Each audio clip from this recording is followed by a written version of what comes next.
ফুল দিয়ে বশীকরণ। নির্দিষ্ট ফুলে লুকিয়ে আছে অলৌকিক আকর্ষণ শক্তি। গোপন তন্ত্র সাধনা। জলাদি নিষেধ বর্জনীয়। ঈশ্বর ও আত্মায় বিশ্বাসী না হলে দয়া করে এই ভিডিওটি এড়িয়ে যান। নমস্কার বন্ধুরা, আপনাদের সবাইকে স্বাগতম গোপন তন্ত্র অলৌকিক বিদ্যা চ্যানেলে। আজ আমি আপনাদের সঙ্গে এমন এক তন্ত্রতত্ত্ব শেয়ার করতে যাচ্ছি যা বহু প্রাচীনকাল থেকে গোপনে সাধকেরা ব্যবহার করে আসছেন। আজকের বিষয় ফুল দিয়ে বশীকরণ।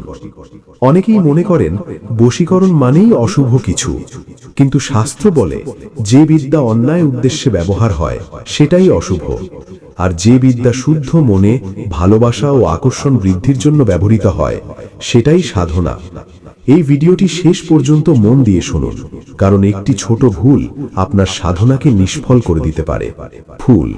বন্ধুরা, ফুল শুধু সৌন্দর্যের প্রতীক নয়, প্রতিটি ফুলের মধ্যে রয়েছে নির্দিষ্ট কম্পন শক্তি, ভাইব্রেশন। যেমন পদ্মফুল পবিত্রতা ও আকর্ষণ, গোলাপ প্রেম ও আবেগ, জাবা শক্তি ও কামভাব, বেলপাতা শুদ্ধতা ও নিয়ন্ত্রণ, শিউলি মানসিক টান। এই কারণেই দেবী দেবীর পূজায় ফুল অপরিহার্য। ফুল হলো প্রকৃতির এমন এক সৃষ্টি যা মানুষের মন ও আত্মার সঙ্গে সরাসরি যোগাযোগ স্থাপন করতে পারে। জবা ফুল।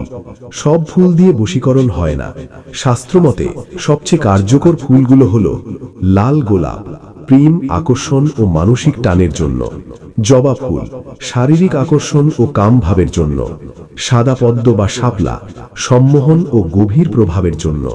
রজনীগন্ধা নীরব বশীকরণ ও স্বপ্নের মাধ্যমে প্রভাবের জন্য। আজকের সাধনায় আমরা ব্যবহার করব লাল গোলাপ ফুল, কারণ এটি সহজে পাওয়া যায় এবং নতুনদের জন্য নিরাপদ। ঘড়ি। ভুল সময় সাধনা করলে ফল আসে না। ফুল দিয়ে বশীকরণের জন্য শ্রেষ্ঠ সময় শুক্লপক্ষের শুক্রবার অথবা পূর্ণিমা রাত। সময় রাত 11টা থেকে 1টার মধ্যে। এই সময় প্রকৃতির আকর্ষণ শক্তি সবচেয়ে বেশি সক্রিয় থাকে। স্টপ। এই নিয়মগুলো না মানলে সাধনা ব্যর্থ হবে। সাধনার দিন মাংস মদ ধূমপান নিষিদ্ধ। শরীর ও পোশাক পরিষ্কার হতে হবে। মন শান্ত রাখতে হবে। কারো প্রতি ঘৃণা নয়। একাধিক জনের উপর একসাথে প্রয়োগ করা যাবে না। শুধুমাত্র ভালোবাসা ও আকর্ষণের উদ্দেশ্যে ব্যবহার করবেন। মনে রাখবেন, তন্ত্রবিদ্যা খেলনা নয়। হিবিস্কাস। যা যা লাগবে: একটি টাটকা লাল গোলাপ ফুল, একটি লাল মোমবাতি, একটি সাদা কাগজ, লাল কালি বা কলম, সামান্য চন্দন। ধাপ 1: রাত 11টার পর নির্জন স্থানে বসুন। পূর্ব দিকে মুখ করে বসবেন। মোমবাতি জ্বালান। ধাপ 2: সাদা কাগজে যাকে বশ করতে চান তার নাম লিখুন 3 বার। নামের নিচে লিখুন নিজের নাম 1 বার। কাগজে সামান্য চন্দন লাগান। ধাপ 3: এখন গোলাপ ফুল হাতে নিয়ে চোখ বন্ধ করুন। মনে মনে সেই ব্যক্তির মুখ কল্পনা করুন। ধাপ 4: এখন নিচের মন্ত্রটি 21 বার মনে মনে পাঠ করুন। ওম কামদেবায় নমঃ। অমুক আমার প্রতি আকৃষ্ট হোক, তার হৃদয় আমার দিকে বাঁধা পড়ুক এই ফুলের সাক্ষীতে, স্বাহা। অমুকের জায়গায় কাঙ্ক্ষিত ব্যক্তির নাম বলবেন। ধাপ 5: মন্ত্রপাঠ শেষে ফুলটি কাগজের উপর রেখে কাগজ সহ ফুলটি ভাঁজ করুন। পরদিন সূর্য ওঠার আগে ফুলটি এমন জায়গায় রাখুন যেখানে সে ব্যক্তি পা দেয় বা চোখে দেখে। ক্রিস্টাল বল। 3 দিনের মধ্যে যোগাযোগ, 7 দিনের মধ্যে মানসিক পরিবর্তন, 21 দিনের মধ্যে পূর্ণ প্রভাব। তবে এটি নির্ভর করে আপনার বিশ্বাস, একাগ্রতা ও কর্মফলের উপর।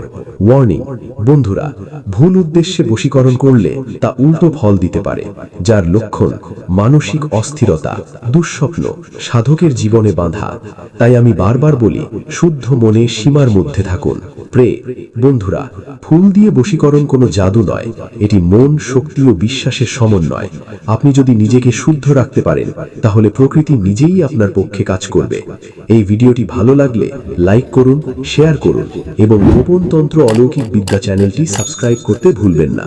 কোনো প্রশ্ন থাকলে কমেন্টে লিখুন, আমি উত্তর দেওয়ার চেষ্টা করব। সবাই ভালো থাকুন, ঈশ্বর আপনাদের মঙ্গল করুন।